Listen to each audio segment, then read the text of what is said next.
ॐ ॐ विभक्तारं हवामहे वसुः चित्रस्य रातसः सवितारं लचक्षसम्। कहो धनो निवास स्थानों और अद्भुत आराधन, अद्भुत धन का वितरण करने वाले को हम पुकारते हैं। सर्वोत्पादक को, लोगों का निरीक्षण सर्वेक्षण करने वाले को। यह ऋग्वेद के प्रथम मंडल के 22वें सूक्त का 7वां मंत्र है। इस मंत्र का देवता अर्थात दिव्य विषय सर्वोत्पादक है। सविता सर्वोत्पादक है। छंद गायत्री तथा स्वर षड्ज है। उसका पिछला जो मंत्र लिया गया था, छठवां मंत्र जो था, उसका भी दिव्य विषय सर्वोत्पादक सविता है। सर्वोत्पादक मतलब ईशान, ईशान अपने लिए सर्वोत्पादक है। सर्वोत्पादक ईशान परब्रह्म परमात्मा की उपासना के यहाँ कुछ कारण गिनवाए गए हैं। तो ये जो मंत्र है, इसमें ईशान की उपासना क्यों की जानी चाहिए उसके बारे में बात की। सर्वोत्पादक पहले तो ये देवता से हमें समझ में आ जाता है। कोई भी अगर आप मंत्र पढ़ते हैं या मंत्र लेते हैं तो सबसे पहले सबसे इंपॉर्टेंट चीज है उसको समझने की, उसका पहले हम देवता पता कर लें। देवता क्या है? ये देवता दिव्य विषय से आधी चीजें मालूम चल जाती है कि किसके बारे में, कॉन्टेक्स्ट मालूम चल जाता है, संदर्भ मालूम चल जाता है कि किसके विषय में बात की गई। इंद्र है या अग्नि है या सोम है, अश्विना है, सविता सर्वोत्पादक, ऐसे बहुत सारे अपने यहाँ पे दिव्य विषय हैं वेद में। तो उनसे आपको मालूम चल जाएगा कि किसके बारे में या किस कॉन्टेक्स्ट में ये बात की जाने वाली है। तो आधी चीज तो वहीं पे क्लियर हो जाएगी। उसके बाद क्या होता है, वो अगर आप दिव्य विषय को समझ गए तो फिर आपको मंत्र समझना उतना आसान है। तो हमें समझना यह है कि हम कितने आसानी से मंत्र को समझ सकें। सबसे इंपॉर्टेंट वेद को पढ़ने का तरीका यही है। अगर हम वेद को पढ़ रहे हैं और मंत्र को पढ़ लिए, उसका अर्थ समझ लिए, लेकिन हमको समझ में पूरा आया नहीं, तो फिर कोई मतलब नहीं। इंपॉर्टेंट यही है कि हम समझें। ये सबसे स्टार्ट करें कि मंत्र का देवता क्या है, और देवता को जानने के बाद हम फिर आगे की जो चीजें हैं, पूरा जो उस मंत्र में और क्या बताया है, उसको धीरे एक चीज को समझने की कोशिश करें। ये तरीका से काफी अच्छे आसानी से हम वेद के प्रत्येक मंत्र को और उसके हिंदी भाष्य को तरीके से समझ सकते हैं। तो यहाँ ये बोला गया है कि ईशान परब्रह्म परमात्मा की उपासना के यहाँ कुछ कारण गिनवाए गए हैं। पहला, वह निवास स्थानों का वितरण करने वाला है, लोगों को बसाने वाला है। तो जो ईशान परब्रह्म परमात्मा है वह लोगों को, ये निवास स्थानों का वितरण करने वाला, लोगों को बसाने वाला है। अगर आप ईशान की उपासना करते हैं तो ईशान खुद से ये मेक श्योर करेगा, ये चीज करता है कि भाई उसके उपासक को कभी भी ये सब परेशानी ना हो। जैसे कि हमारे यहाँ पहले होता था कि रोटी कपड़ा और मकान, भाई खाने के लिए रोटी होना चाहिए, पहनने के लिए कपड़ा होना चाहिए, मकान होना चाहिए, और ये तो आपके इसेंशियल्स में जाते हैं, मूलभूत सुविधा। इसके पहले आ जाता है आपका क्या, हवा पानी भोजन। तो फिर रोटी कपड़ा मकान, फिर भोजन के बाद वाली चीज आगे बढ़ जाती है। तो सही मायने में हवा पानी भोजन कपड़ा मतलब आपका रहन सहन और मकान जहाँ पे आप रहते हैं। तो यहाँ पे ये बोला गया है कि वह निवास स्थानों का वितरण करने वाला है, लोगों को बसाने वाला है। अगर आप ईशान के उपासक, तो ईशान ये मेक श्योर करेगा कि आपको कभी भी ऐसी स्थिति में ना जाना पड़े कि जहां पे आप अपने आप को, आपके पास रहने की जगह तक नहीं बची। ऐसा नहीं हो सकता। तो अगर आप देखेंगे,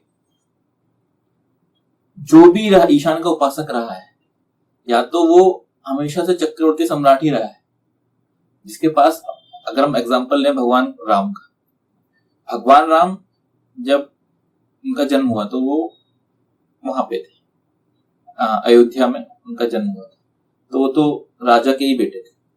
लेकिन जब वो वनवास में भी गए तो भी हर इंसान कोशिश करता था कि वो भगवान राम उसके घर में रुक जाए। लेकिन वो हमेशा करते थे कि नहीं, मुझे किसी की जरूरत नहीं। तो भी उनको हर कोई वो देता। ये मतलब समझने की एक बात यही है कि अगर आप ईशान के उपासक हो तो कहीं पे भी रहो आपको आपकी जो रहने की व्यवस्था है वो तो आपकी हो ही जाएगी। आप कहीं भी निकल जाओ, कोई ना कोई तरीका होगा। अब जिसको हम लोग क्या बोलते हैं, किस्मत अच्छी थी तो ऐसा हो गया, किस्मत वगैरह नहीं होती। वो जो किस्मत, जिसको आप किस्मत बोलते हो, किस्मत अच्छी थी यार, ऐसा मिल गया, वहां रुक गए थे, वहां एक जगह रुकने की व्यवस्था हो, नहीं। ईशान पूरी व्यवस्था करेगा हर चीज, आपके निवास स्थान की व्यवस्था करेगा, और बाकी जो इस पूरे मंत्र में यही बात की गई। ईशान की उपासना के एक्चुअल में रीजन क्या है? देखिए, ईशान की उपासना से ईशान को कोई फायदा नहीं होने वाला शब्दों में, ईशान को उससे कुछ नहीं है, लेकिन उपासक जो होते हैं उपासक के फायदे हैं।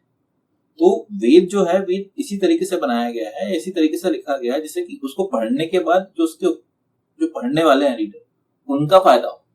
ये है एक्चुअल में पूरा का पूरा कंसेप्ट। तो जो बोला गया है कि रीजंस है, उपासना के कुछ कारण है, वो पहला हो गया कि निवास स्थानों का वितरण करने वाला है, लोगों को बसाने वाला है। दूसरा, वह अद्भुत आराधन, अद्भुत धन का वितरण करने वाला है। जैसे पहला ही मंत्र हमारा जो वेद का है, ऋग्वेद का प्रथम मंत्र जो है, उसमें रत्न धात्मा बोला गया है, ईशान की विशेषता बताई गई। रत्न धात्मा मतलब रत्न को धारण करने वाला, रत्नों का सम्राट, मतलब ईशान के पास जो अद्भुत धन है, उसके आराधन से आप कभी भी सही मायने में अगर आप उसका उपासन करते हैं तो आप कभी भी, आपको धन की कमी नहीं आएगी। ये क्लियरली मंत्र ही बता रहा है। अब अगर हमारे पास धन की कमी है, मतलब हमारा उपासन सही नहीं है। इन्हीं तरीके से हमें समझना पड़ेगा इस चीज को।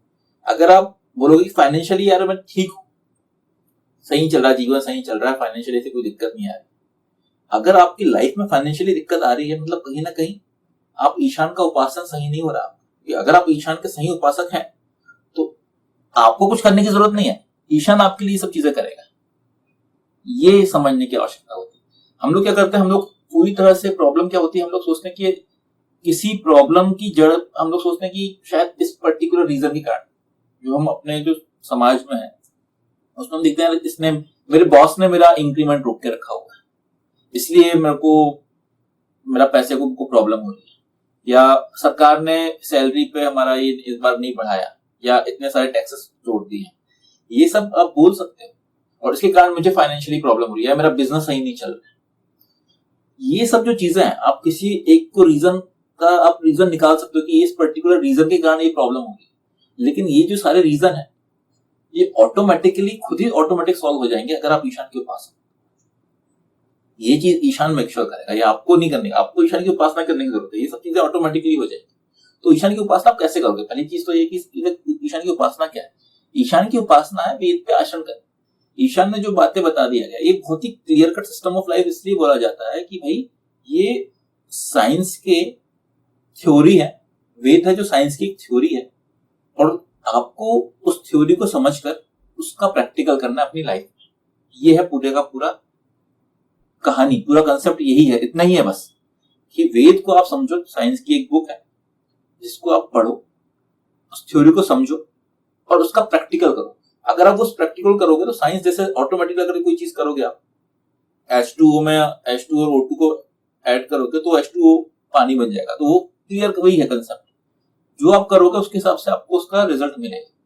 तो आपका यहाँ पे वही है कि ईशान की उपासना का मतलब क्या, वेद पे जो उसने बताया है कि क्या आचरण करने चाहिए, मैं अपनी लाइफ को कैसे बनाना है, वही अगर आप करेंगे ऑटोमेटिकली आप ईशान के उपासना ही करेंगे।